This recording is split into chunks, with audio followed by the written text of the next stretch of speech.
Happy Sunday. Friends, lovers, thank you once again for joining 5 Minutes with Robert Nasir. We're still alive. We're still here. We made it back. And my delightful co-host, Amy Nasir. So it is Sunday, March 15th, 2020. The 75th day of 2020. Mm-hmm. And we are so glad you are here. It is 285 days until Christmas. Ho, ho, ho. Everybody's thinking about Christmas, right? You don't have anything else on your mind these days. You know, I've already got my Christmas shopping done for this year, so I'm good. That's right. Lord knows nothing else has been on our minds this week. 229 days until Halloween. Yes. 4 days until spring if you're in the northern hemisphere. Or if you're in the southern hemisphere and you're sick of summer, you have 4 days until autumn. 180 days until GlowCon 8. Yay! The big Great Lakes Objectivist Conference over Labor Day in Southeast Michigan. That's where the fun will be, because you will be here. Yeah, you will be. You will be. So just plan on that now. Anticipate that. Think about that. Ruminate on that. Dream about it. Whoa, that was interesting. Hi. That was me. It's my fault. Yeah. Let me blame that one on her. It's just me singing. Someday we'll figure all this stuff out. Well, the reason I'm looking at my little screen here is because we're going to try to do a better job monitoring the comments during the episode, so that if you have any questions or comments that you would like answered or laughed at or made fun of or anything, we can do that. Yes, we either can. In real time, or if we don't get around to it, by the end of the episode. Yes. So keep those questions coming. By which he meant start those questions coming. We know all the answers, at least maybe a fraction of them. I have an answer for every question. Sometimes the answer is I don't know. Today, March 15th, is also the Ides of March. And I had to look that one up because what are the Ides? Are those Ides. Like the weapons? Is that Brutus's? No, it turns out Ides just means the 15th of March. So like the middle of a month? The middle of the month. That's a specific day, the 15th of the month. But yes, that is the Ides of March, the day in which Julius Caesar was assassinated in 44 BC. Poor Julius. Very sad. So since it is that day, go out and kill somebody with kindness. Yes. It's also this day, March 15th, 2020, the day Christopher Columbus got back. Arrived back in Spain from his first journey to the New World. Mm-hmm. So go out and read yourself Thomas Bowden's book, The Enemies of Christopher Columbus, because if you've been taken in by any of the ideas that Cristobal Colombo was a bad guy, this is not true. He is a hero, somebody to whom we should all feel gratitude. Gratitude. The theme of the day is gratitude. Yes, it is. Yes. And the word of the day is graciousness. Graciousness, characterized by... It's a good word. ...or showing kindness and courtesy. Mm-hmm. Also, charm, good taste, generosity of spirit, and the tasteful leisure of wealth and good breeding. Now that was interesting to look that up because wealth came up in our discussion of benevolence in the last episode as well. Could it be that success makes it easier to be kind and generous and charming and gracious? Values make more values. Yes. Could it be that there's a virtue of selfishness? That sounds kind of a strange formulation, but might be good. I wonder. Since our theme is gratitude, I'd like to contrast it by discussing a new word I found this week. And the word is Weltschmerz. Ooh. And Weltschmerz is a German word. That smells like Weltschmerz. Yes. And it's one of those compound words, because all German words are actually 12 words put together. And in this case, it means world pain. Ow. Weltschmerz. It's like when the world stubs its toe, and it's like, ow! It's kind of a cross between original sin and ennui with a little angst thrown in. It is a deep sadness about the inadequacy or imperfection of the world. So you see the kind of original sin, and kind of think existentialism. Now you have some experience with existentialism. I do exist, and as a matter of fact, you mean when I was a teenager? When you were a teenager. Yes, I was I had 10, 15 years ago. A lot about existentialism. I was an existentialist as a teenager, not because I was a teenager, but because I read a lot about that particular kind of philosophy. And at one point I even called myself a Nietzschean existentialist before Ayn Rand convinced me to go beyond good, evil, and Nietzsche, using my will to power. Beyond good, evil, and Nietzsche. I like that. That was, that was, I don't know if I actually felt that kind of deep world sadness when I was a teenager, but I suppose I could imagine it at the time. Yes. So not so much Weltschmerz as just, what the hell is wrong with you people? You're all hypocrites and sheeple. That's right. That's what Nietzsche taught me. Now we contrast that with gratitude, on the other hand. And I want to take a second before we talk about gratitude. The other hand. Are you counting the seconds?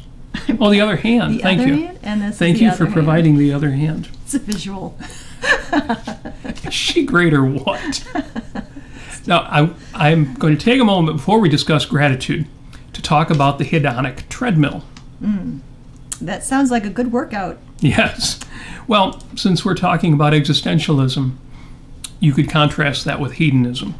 But the Hedonic Treadmill isn't so much about hedonism as the idea that in the pursuit of pleasure, when we attain a goal, we find over the course of time we get used to it. And so our overall level of satisfaction and happiness doesn't increase. And there are studies out there, you can find them, where they've taken people in a given situation, followed them through a change in their life, where they had a big promotion at work, a great increase in salary, it made them super happy and totally jazzed. And then 6 months later, a year later, they report, no, they're just about as happy as they were before. And this fits in with an idea that I'm a big fan of, but it's why I'm raising the caveat today. It's credited to everybody from Abraham Lincoln to Winston Churchill.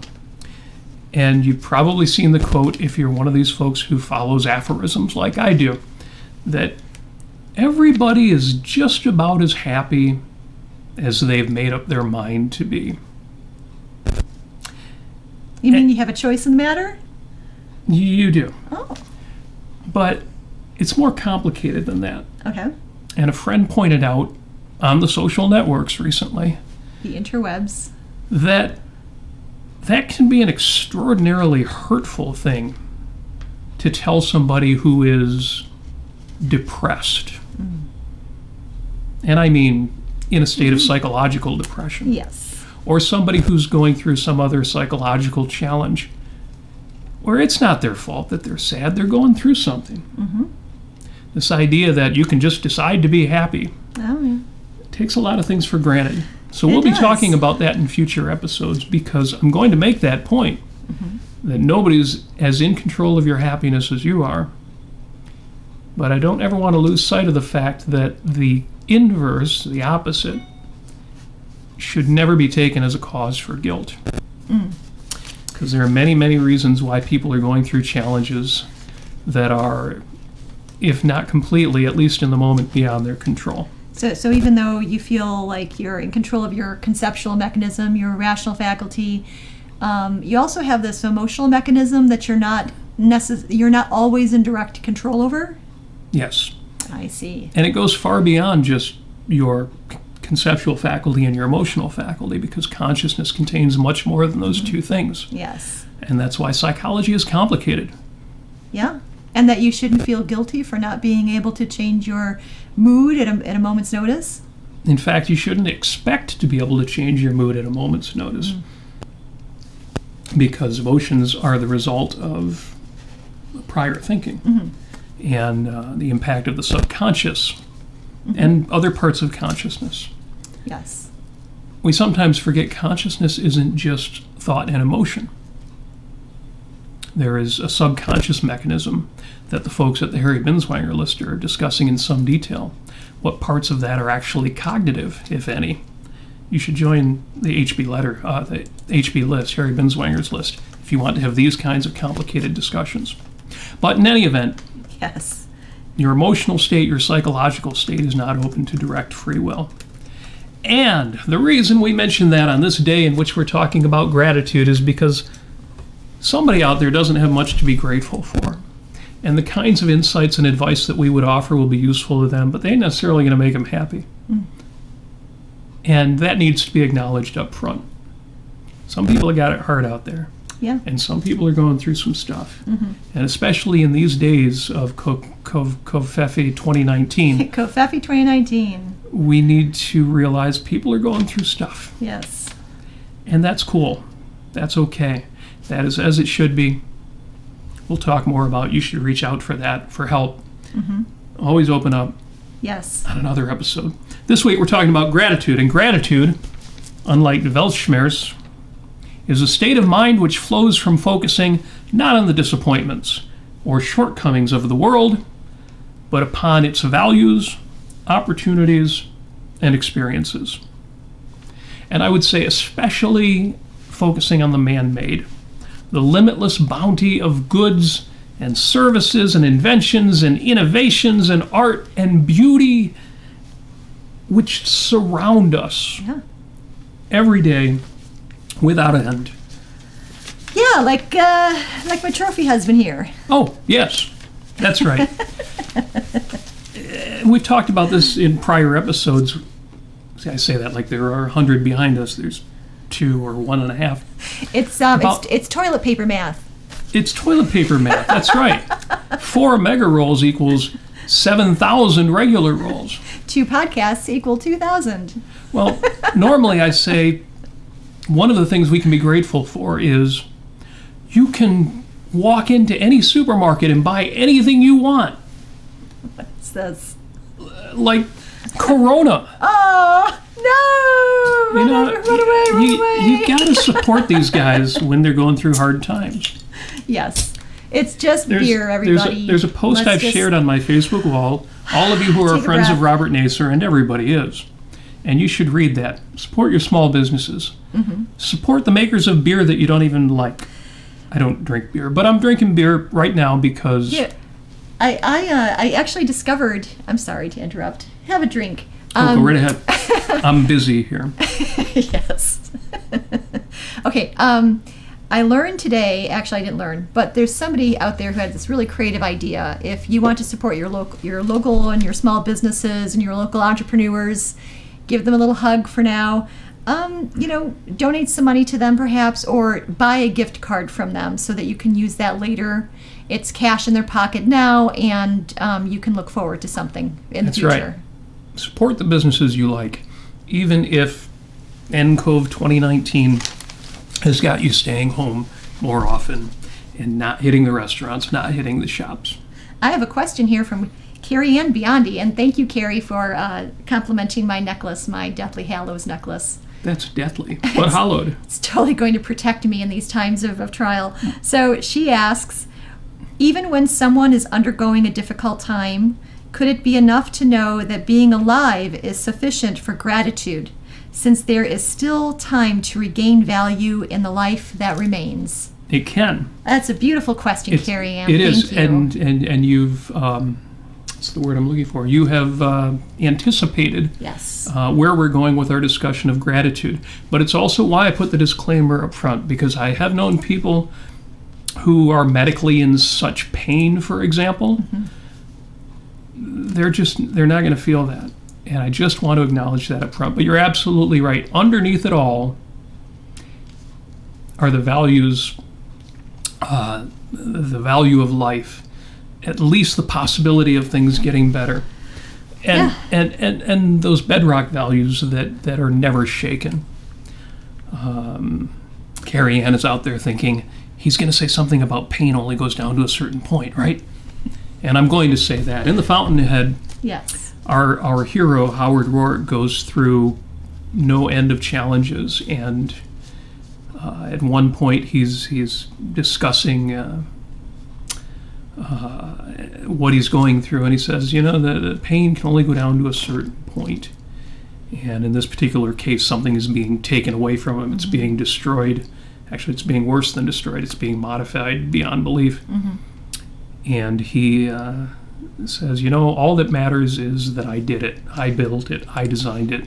A building in this case. And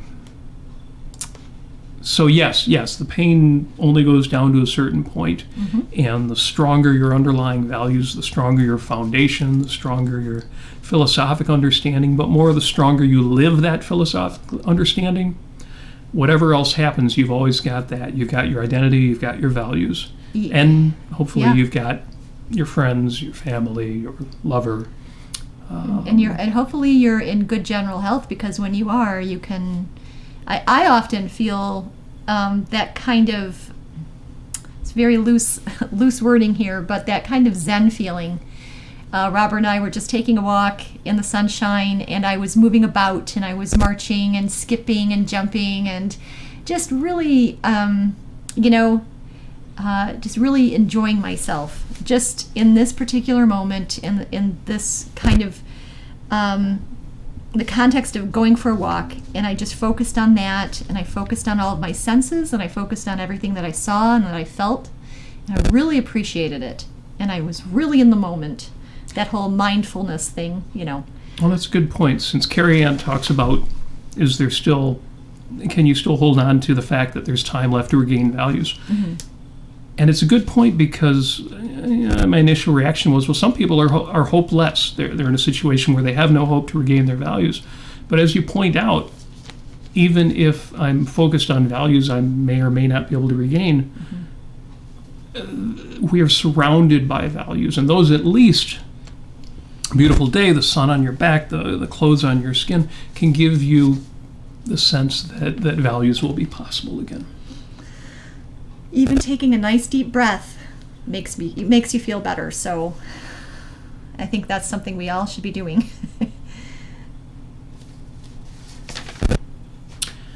Oh, goodness. My notes got mixed up. I haven't given you the podcast of the day yet. What is the podcast of the day, Robert? But it fits in with the theme, because the podcast of the day, remember last week we said you should be listening to the Yarn Brooks Show. Yes. The podcast of the day is the Tim Ferriss Show. I'm guessing some of you are already listening to that. It's extraordinarily popular. And the most recent episode of the Tim Ferriss Show, and as always, links to this will be in the show notes on our Facebook page, was an interview with Jack Kornfield. If you've heard of Jack Kornfield, then you know the name. It's a hard one to forget. Jack Kornfield was an American who went over to Southeast Asia and became a Buddhist monk. So he has all sorts of interesting Buddhist monkey insights on things. And he didn't stay over there. After this practice of several years, he came back to the United States. And he's the kind of guy you listen to for wisdom. Yeah. And insights. So I have to, can I interrupt you? Is Jack Kornfield related at all to Johnny Appleseed? Okay, I'm sorry. Aren't we all? Carry on. Oh, you silly thing. So the name of the episode is How to Find Peace Amid COVID-19, How to Cultivate Calm in Chaos. A lot of good insights in the episode. One of the stories that stuck with me, because it relates to so many things that I talk about, Kornfield talks about when he was a student, and he was with a group of students being led by the master through the forest. They came across a creek, a river, and there's an enormous boulder there. And the master addresses the students and says, "Is the boulder very heavy?" And the students look at him, this very wise man, and say, "Yes, master, the boulder is very heavy." To which the master replies, "Not if you are not carrying it." Aha! Aha. And there's about 10 different lessons you can take from that. But the obvious one is a lot of us are carrying burdens that are not ours to carry. And we walk through life, or we walk through the news, or we walk through our social network feeds, and we see boulders and we decide that's a boulder I need to pick up. Yep. That's a boulder I need to carry. That's a burden I need to take on. I've got to do something about that. Somebody is wrong on the internet. Or some infectious disease is spreading throughout the country. I have to save the world. I need to have a very strong opinion about that. That's, it's like, Atlas kind of getting up and getting a little stretch, A little shrug going on there. A little shruggy stretch. Kind of then taking a walk. That's right. We never had to take it all seriously, did we? Yes, we did not have to take any of it seriously. So I do recommend that podcast. Again, the Tim Ferriss Show. The link will be in the show notes.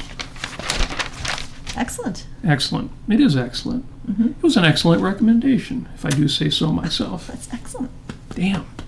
I mean, darn. See, now we're not going to get the Gosh, PG rating. Darn. Oh, well. Beaver Dam. That's what he meant. Yeah, that's what I meant. You are right there. Let the censors know. So your homework, because every week we do have homework, what good would a show be if you didn't have homework, if you didn't have something that's going to follow you through the rest of your week? So your homework this week is very simple. Yeah, it is. And you are going to express your gratitude just once. Just once. Just one time. Amy, do you have any experience with gratitude exercises? As a matter of fact, I do, Robert. So, I love a good setup. So, okay, so we know a lot of friends who post, the 5 or so many lists of what they're grateful for on Facebook almost daily, which is wonderful. I think I tried doing that at one point, and I just kind of fizzled out with it. Just not for you. And, and then I've journaled as well and done morning pages, which is a reference to the book The Artist's Way, which by Julie Cameron, which is a really good book. And that's really helped. But what's really been helping lately, in the last couple months, my friend Sarah, shout out to my friend Sarah, she and I have been trading this. It's really, really novel idea. It's great. Instead of writing things down or texting, whatever, we go onto our voice memos on our phones and we record maybe 2 to 6 minutes of, number 1, what are we grateful for that day? And number 2, how we see our day going. Or even we can talk in kind of a narrative of how our day has already been, how it has already gone, and all of the wonderful things that had happened in that day. So you can kind of envision your day in a positive way and set yourself up to anticipate all the good things happening. Not grandiose good things happening, but, perhaps smaller things. How long have you been doing that exercise? About 2 months now. And so Sarah and I... How's that going? Oh, it's wonderful. Sarah and I, we trade off these little voice memos that we listen to. And it really puts a pep in my step, I got to say. And I think it does for her too. So that's a neat idea that you can do with a friend. You basically record the voice memo and you send it via text message. Excellent. Like an accountability buddy, but for gratitude and planning. Yes. Excellent. Well, I'll tell you what, my assignment, what I'm going to do, my commitment to you is I am going to do this once. Just once, I'm going to keep a gratitude journal. For one day, I will post on my social network, on Facebook, maybe on Twitter if I remember to. But I will post gratitude for one day, and I will put down 1 to 5 items that I am grateful for tomorrow morning. And that's exactly what I want you to do. That's your homework. Do a gratitude journal for one day, 1 to 5 items, tomorrow, what you are grateful for. If you want to start early, do it tonight. Now you might say, why am I only doing this one day? And the answer is, I don't want to put any pressure on myself. But if it's good, I'm leaving the door open to do it again Tuesday and Wednesday. Yeah. And right now is a good time for a lot of folks to form new habits because we're shaken up out of our routines and we can have a little bit extra time, perhaps for some of us, to do something like that. And but before we sign off, I'd like to just give a shout out. Jim Ashley, it's not a question, but he writes, "Sometimes I think that the spiritual basis for the joy one experiences in values is simply the love of existence." I think that's very nice. I talked about that on the previous episode. I'm always a little surprised when I meet people who don't feel joy as their own personal background noise, as their own default. And when I feel my hat or my clothes on my skin, when I see just light, electric light, sunlight, essentially everything that comes into my senses is a small pleasure to me. And I would encourage people, if you don't feel that, to consider trying to cultivate that attitude. Everything that comes to you is not a gift. A gift is the wrong word, and that's way too woo. But a value, a pleasure, right. An opportunity for experience, to savor that experience. Yes, and the moment. We're all surrounded by values. I've said it before and I'll say it again. We are surrounded by miracles. And by miracles, I always mean the products of a division of labor society. Opportunities and goods and services we could not have created by ourselves on a deserted island. And all of this stuff is offered to us all the time for the price of our own labor. We are surrounded by miracles, not least of which is ourselves. And I encourage people to never take that for granted. Yes. And Greg, our friend Greg just popped in. He says, still chuckling about, quote, the curse of objectivism. It's a reference to our last show where I was talking about being able to understand so many things on a philosophical, moral, and political level that everything that's wrong in the world. Yes, we see too well. We see a little too well. That's what philosophy can do for you. It can actually give you new ways to think about things. It can give you even some shortcuts in thinking about some things. Good shortcuts, I should say. In other words, essentialization of concepts. Yes, ignorance is not bliss. Right, but knowledge can be a problem if you don't apply it properly. If you decide that every boulder you see is yours to carry. Yes, exactly. So your homework, everybody listening to this podcast, and I would love it if you would share it on my social media. Big fan of Facebook, but I've got Twitter too. Do a gratitude, just one day, right now, tomorrow morning. If you really kind of like what you did, you can do it again the next day too, and maybe even after that. But take a moment just to write down on a piece of paper or on your computer, but don't just keep it in your head. Externalizing is everything. You'll hear me say that over and over again until you're probably already sick of it. But get it out there. 1 to 5 things that you're grateful for. Would love to see that. You could even write it on a Post-it note. On a Post-it note. Speaking of Post-it notes, as you know, we always have a Post-it note of the week. So every week I want you to take a Post-it note and a permanent marker, and if you don't have a Post-it note, grab a scrap of paper and a permanent marker and a piece of tape, and tape this up on your bathroom mirror. And this week, what I'm putting on my bathroom mirror is, to go along with our gratitude focus. All right. Any day above ground is a good day. Yes. And we are above ground. And we are above ground. Unless you're a coal miner. Still alive. Then a day underground might be a good day. Or if you're in a really, a really nice-sized pool and you're about, Oh, yeah, in-ground swimming 12 foot pool. down. Ooh, yes, That'd be really lovely. Oh, Gosh, yes. I'd Or love in to the be doing ocean. that. Oh, the ocean. Scuba diving. But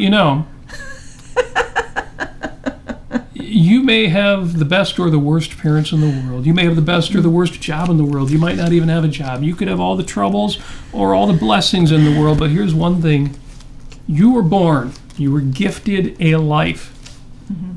The one thing that Barack Obama was right about, you didn't build that. Well, you made yourself the man or woman that you are. But the point is, you were gifted a life. You were gifted 384,000 days. I made that up. I don't know what the right number is. You were gifted sights and sounds and experiences and joys and romances and obligations and challenges and burdens and Covfefe 2019 and things that we've got to get through. Yeah. But you were gifted a life. Yep. The mere fact of existence, if that is not something to be grateful for, I do not know what is.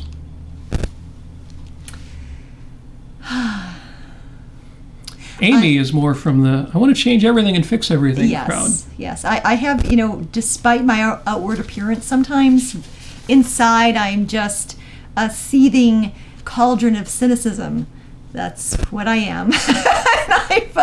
So we talked about this earlier, and Amy said that something that she's found helpful, ironically, is the Serenity Prayer. Yeah. Take my love, take my land, take me where I cannot stand. What? I don't care, I'm still free, they can't take the sky from me. Is that a Rush song? Oh, that's the wrong Serenity. I'm sorry, you take that. Okay, yes. Okay. So, supernatural entity, grant me the serenity to accept the things I cannot change, the courage to change the things I can, and the wisdom to know the difference. I've been really concerned about all the things I can't change right now, and trying to figure out ways to change them, take over the world.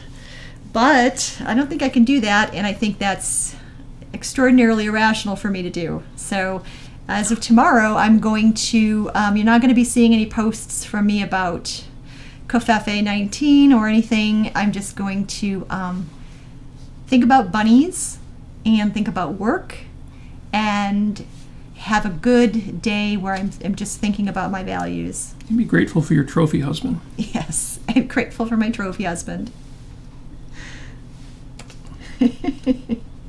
So, do we have any more questions, any more comments that we should address before we run out of time? We only have 5 minutes for this episode. Yes. I'm just seeing a lot of lovely people here. Hello to Mary Aline Kim, who we need to see again soon, I'm sure. Oh, Jennifer. Kimber's out there. Yes, that's so sweet. Kimberly. And of course the grand and the grand dame of all things podcast, Jennifer Lionberger. Hi, Jennifer. Hi, Jennifer. And to all the rest of you out there, what does it say? 240,000 viewers right now? Yeah, and something like that. And Linda Cordier, or 24 or something like that. That's wonderful. Mwah. So, yes. I'd like to wrap up by saying the one thing I am grateful for more than anything else is the opportunity to talk to you on Sundays at 6 o'clock. You guys are the best. We love each and every one of you, except that one guy, you know who you are. So I wish you each success, flourishing, benevolence, love, and gratitude. And gratitude. And so thank you. Yes. So, alrighty. Until next time. That's right. You all be good. Stay safe. Follow all of my NCOV 2019 recommendations online, and you will get through this. Yes. And whatever else comes up, we're going to get through this together. We're going to get through it together. Okay, bye now. Bye.